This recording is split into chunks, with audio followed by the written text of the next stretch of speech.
जो शिक्षा की यात्रा रही वो किस प्रकार आप उसको समझा सकते हैं हमारे श्रोताओं को? नियति, आफ्टर इंडिपेंडेंस अगर हम देखते हैं तो शिक्षा की बहुत लंबी यात्रा हम देख ही रहे हैं कि हो चुकी है। उस समय हमारा जो लिटरेसी रेट था वो 18% था, जो आज के दिन बढ़ के 80.9% है, जो कि काफी बढ़ा हुआ हमें साफ दिख रहा है। इसके साथ ही आज के दिन हमारे पास राइट टू एजुकेशन एक्ट जैसी एक बड़ी व्यवस्था है, जिसके अंतर्गत 6 से 14 साल के सभी बच्चों के लिए शिक्षा का निःशुल्क प्रावधान है और एक मौलिक अधिकार के रूप में अब हमारे पास है, जिसकी वजह से बहुत से बच्चे पहली बार स्कूलों तक पहुंचे हैं। तो ये एक बड़ी चीज है।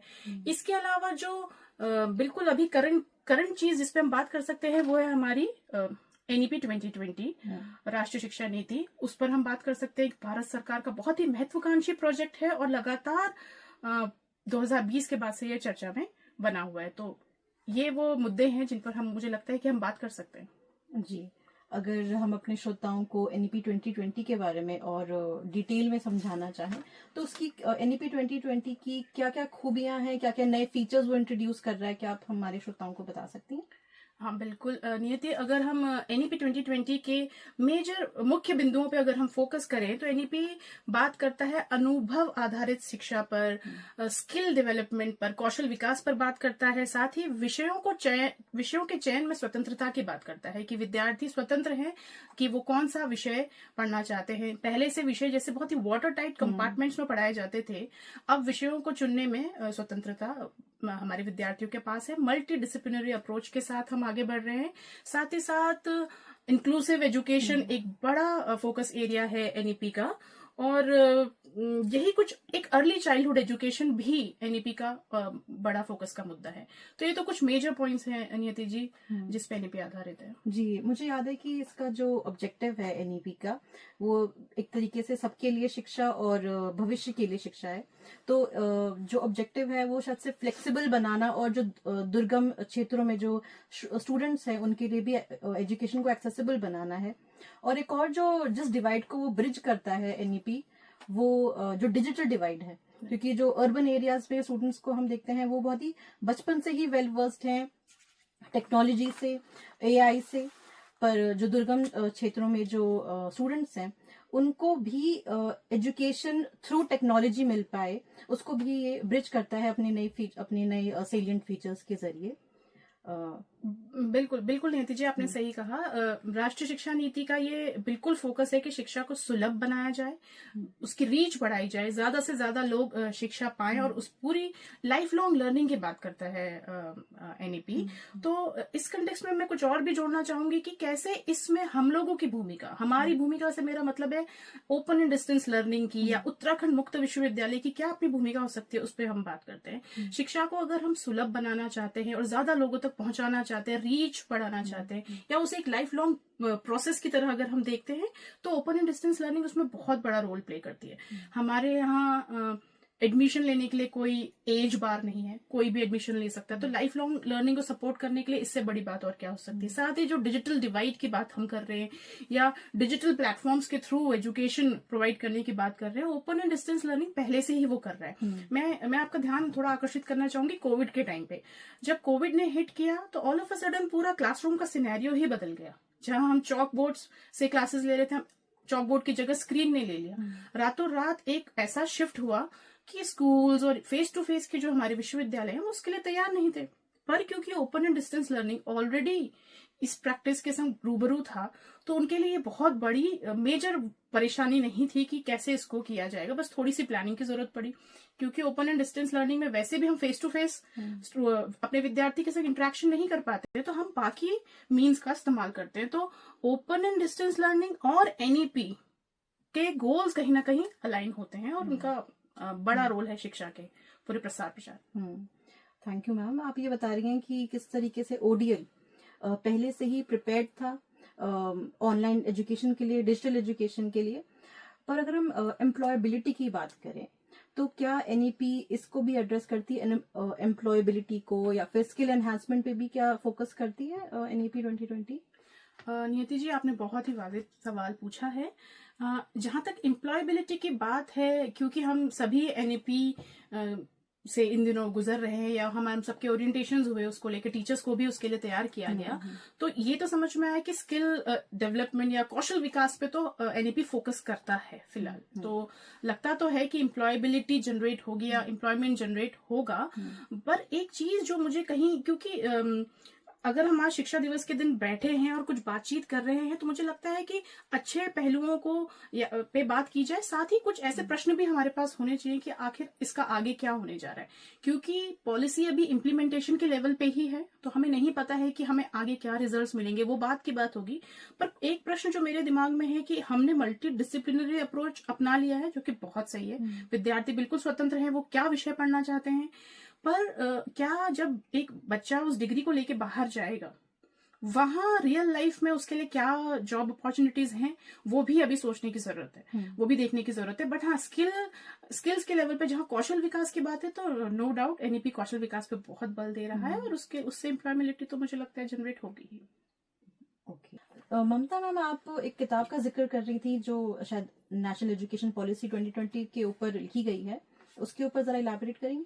हाँ, नियति, मैं इन दिनों एक किताब पढ़ रही हूँ जो एनईपी 2020 के ऊपर फोकस्ड है, और 2024 की ही में ही छपी है किताब, और नेशनल बुक ट्रस्ट द्वारा ये किताब आई है, और किताब का नाम है no silos, learning the NEP way.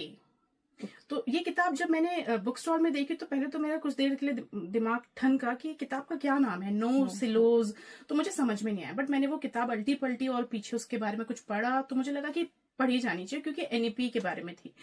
तो फिलहाल मैं आपको बता दूं कि किताब के 3 ऑथर्स हैं, और तीनों ही जो हमारे ऑथर्स हैं वो एजुकेशन मिनिस्ट्री के संग उन्होंने एनईपी पॉलिसी पे की ड्राफ्टिंग, इम्प्लीमेंटेशन और कोऑर्डिनेशन पे उन लोगों ने काम किया है। तो तीनों ही लोगों का एक इनसाइडर पर्सपेक्टिव इस किताब में देखने को मिलता है, और एनईपी के प्लस पॉइंट्स को उजागर करती है पूरी हमारी ये किताब। अब मैं किताब के दरअसल टाइटल पे भी बात करना चाहती हूँ, नो सिलोज। तो क्योंकि ये सिलोज वर्ड मेरे दिमाग में कहीं फंसा, तो फिर मैंने जानना चाहा कि आखिर ये कैसे, क्यों ये नाम रखा गया है। तो जब मैंने पढ़ा तो पता चला कि सिलोज बड़े बड़े टॉल से कंटेनर्स होते हैं जिनमें अनाज स्टोर किया जाता है। एक कंटेनर में एक ही तरह का अनाज स्टोर किया जाता है, जैसे गेहूं हो गया या मक्का हो गई, कोई भी एक अनाज। तो नो सिलोज का वहां से लिया है इन्होंने इसका अर्थ कि कोई वाटर टाइट या कोई भी एक कंपार्टमेंट नहीं बनाना है चीजों का, अनाजों का, खास करके विषयों का। विषय मल्टीडिसिप्लिनरी होने चाहिए, किसी एक फिक्स्ड क्राइटेरिया में विषयों को नहीं रखा है। इसीलिए हम देखते हैं कि एनईपी मल्टीडिसिप्लिनरी, बार बार ये शब्द आपको एनईपी में पढ़ने को मिलेगा, मल्टीडिसिप्लिनरी अप्रोच के साथ आगे बढ़ता है। तो ये किताब मुझे बहुत ही फैसिनेट किया।